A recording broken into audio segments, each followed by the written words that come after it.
فقالت أنا سأذكر لك تجربة تكون لي أنا شخصيا وأتمنى أنك تنقلها في أي منصة إعلامية ينقلها. تمام. تقول سيطرت على زوجي 20 سنة يدافع البلد بأن أصبح كل صغير وكبير لازم يكون عندي أنا.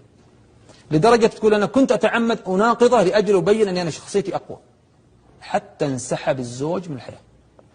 فأصبح دور الزوج مجرد فقط تمويل وتوصيل. يا ساتر. أيوه. تقول لما كبر أبنائي أصبح صورة والدهم مهزوزة تماما، معدومة. صحيح.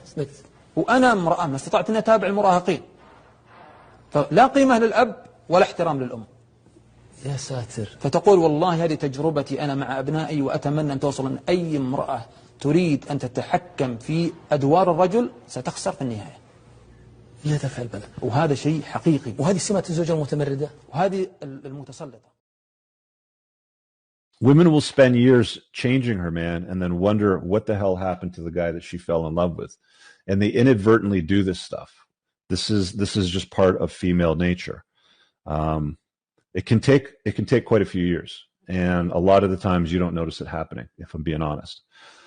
It just happens through small concessions here. Like it starts with basic stuff like, hey, Rich, put your white socks in the white hamper and your dark socks in the dark hamper, and don't brush your teeth over there because you're going to get toothpaste on the carpet.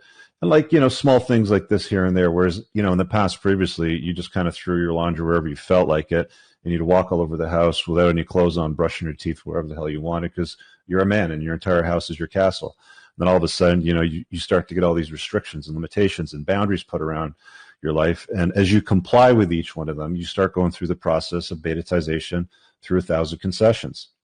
It turns men from a pet that she loves and admires into a plow horse that she sees nothing more than a utility that she is going to emotionally abuse and doesn't want to bang enthusiastically anymore. If you aren't aware and you don't control the frame of the relationship, then chances are this is going to happen to you. It will make you weak, soft, poor, undesirable to your woman. This process of betatization by 1,000 concessions is a genuine threat, especially if you cohabitate and get into a relationship and if you have kids. Guys that lose access to their kids. I can't tell you how many women I met after I got divorced with children in tow that were all divorced, of course, that left their husbands, because 8 out of 10 times it's women leaving the men.